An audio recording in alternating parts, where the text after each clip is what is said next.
मोर आजा रे, बैहा सजन मोर आजा रे। दिल मोर धड़के आजा रे, आके प्यास बुझा जा रे।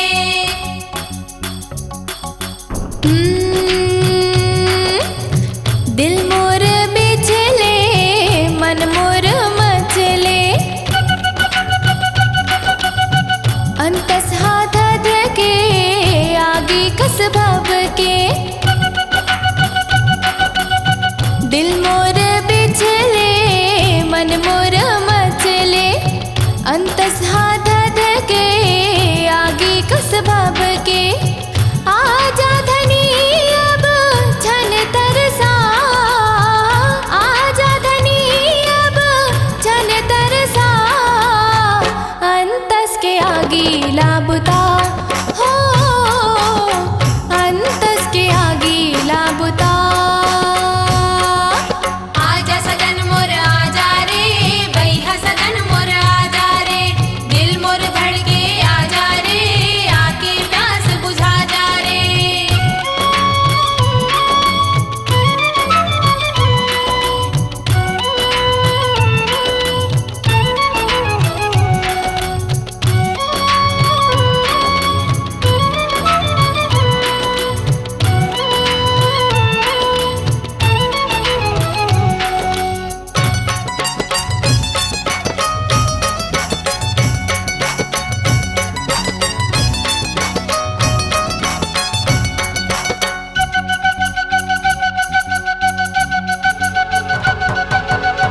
झूड़ हवा बैरी चट चट झरथे रे,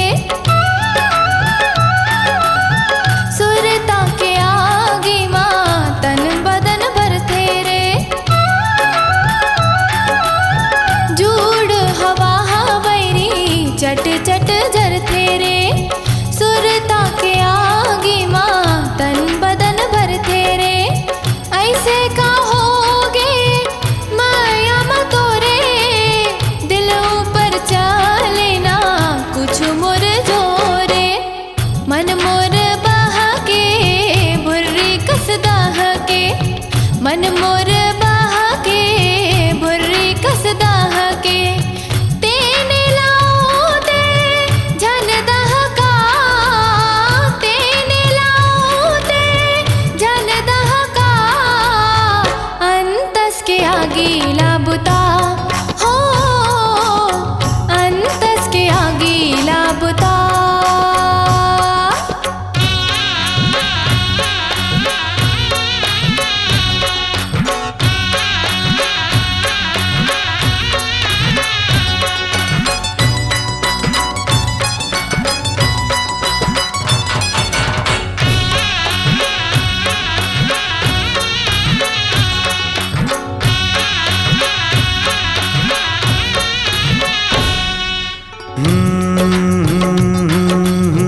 बन बैहा परदेसी, मैं हवा दूर देसी। माया के मरम ला मैं नहीं तो जानो भी देसी। बन बैहा परदेसी, मैं हवा दूर देसी। माया के मरम ला मैं नहीं तो जानो भी देसी। जब ले देखो तोला का होगे मोला, माया के नामा धध के रे चोला। मन सुवा चाह के रे, मन गोना माह के रे, मन सुवा चाह के रे, मन गोना माह के रे। अब जिंदगी ला मोर महका, अब जिंदगी ला मोर महका, अंतस के आगे लाबुता हो, अंतस के आगे लाबुता। आगे सजन तोर